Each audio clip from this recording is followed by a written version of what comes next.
So guys, welcome back to the channel. And right here we have the Rugged Hybrid Protective Case. This is actually something that I got off of Amazon. I don't know the name brand of it, but don't worry. I have the full product description in the description for anyone that's interested in going on to the Amazon page and taking a look at this product.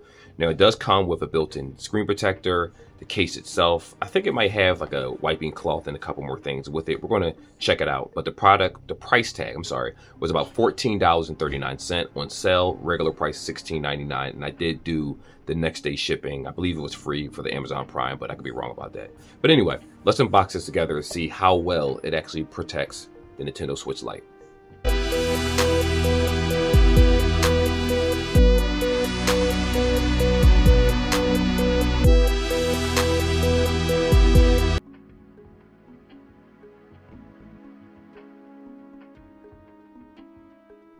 So I'm going to pop open my trusty knife right here.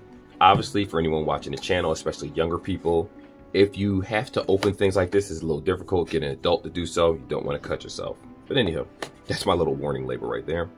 Pop this and put this to the side. Now, let's see what comes inside of it. Because it's funny, I actually ordered different cases, but the other ones didn't come yet. I wasn't sure what kind I wanted, so I figured, I needed something with a little bit more grip, because the Nintendo Switch Lite, for me, it presses into my hands. And without that grip, my fingers kind of go numb because the pad is pretty small. So I just wanted to make sure that I still have some type of finger grip left. So this is everything that you see right here. Take this outside of the pack. Oh, remember I told you that it comes with the grips? It does. So it actually comes with these little grips right here, which actually fit the Nintendo Switch. I do have other grips that are currently on it right here. I think these were Nintendo Switch also, and they fit pretty well. But I'm going to definitely use the ones that it comes with, especially for video purposes, so you guys can see what you're looking at. Plus, if you have a dirty Nintendo Switch analog of using it all the time and kids don't really clean up, it'll cover the imperfections. All right, so that's everything that comes inside of it. So we have the case itself. So it's two pieces. This pops, see how it pops open first off. Yep, so you lift this part up. This comes off right here. You have the front part. You have this little, what is this called? Little plastic covering to keep it protected. Now, I do want you guys to know that this is not a tempered glass. This is plastic. So you still have to be careful about dropping your system, but it'll at least reduce the scratches on it, especially if you have a younger child or someone, or even adult. It doesn't really matter. But if you just want to throw this inside your book bag, I don't have a tempered glass on my Nintendo Switch, so it has quite a few nicks and scratches on it. I actually purchased it used. And then on the back, you have this part of the case. And again, you can pull off the film of it when you're ready.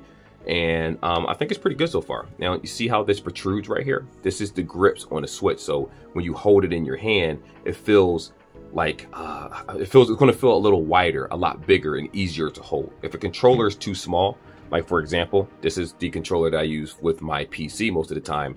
This is a much chunkier controller than the traditional one that Xbox has. So it's easier on the hands. And because the Nintendo Switch is so small compared to the case, as you can see, it adds a lot more length to each side. It's going to be easier, and especially if you're playing games like Metroidvania games, RPGs, things like that that require a lot of button control. But anyway, this is everything right here. I'm going to go ahead and show you guys how to put it inside the case, so stay tuned for that.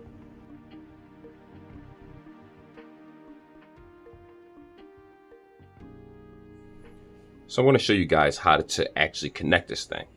Going to go ahead and place this part is the top. You're going to make sure that it fits into all the grooves. It slips right on with no problem whatsoever. Now, this is the bottom part, the back piece that will protect the back of the case and hold this piece in place so it just won't slip off. I suggest starting with this one first, because this part right here is so much thicker and this part isn't. It's going to be easier to fit it into the grooves. And I'm going to show you what I mean. So right here, let me see. Let me fit this into the grooves properly up top. As you can see right here, make sure that aligns. And then we can just do the rest by kind of peeling this back and just making sure that each side works out just fine. There we go. And let's see if I can get that. There we go. Now I want to show you the mistake that I made, right? Just make sure I fit that properly. It's a little pain to do this initially. Hold on, where's the power button? There we go. So used to the Steam Deck, it's on the right hand side. Come on.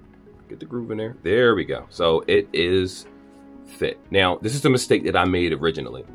I tried to fit this part in on the bottom first, and because these grooves are up here, it was too difficult to place inside the case. So I took it out, Fit it in the top first because of all the grooves. All the buttons need to match right here. The volume up, the volume down, the plus button. Let's see if I can do that now. Volume up, volume down.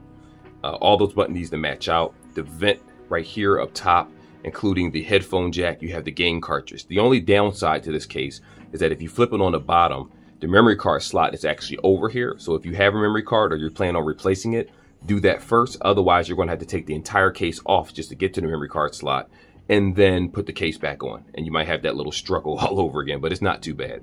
But yeah, if you take the case, fit it in the grooves up top first, then fit it in the bottom like I did in this video, you'll get minimum resistance. But I do want to say that the grips feel much better on the hands right now. It adds, like, I guess you can say, a few centimeters or inch or so when you combine everything of more space, where the handheld feels like it's more so catered to adult hands. You might still get that thumb irritation that you normally do if you play games for too long, but at least it won't happen as fast. Now, lastly, this is probably the most difficult part in my opinion. These are the rubber tips. You just place them on inside, and you got to kind of just wiggle them on.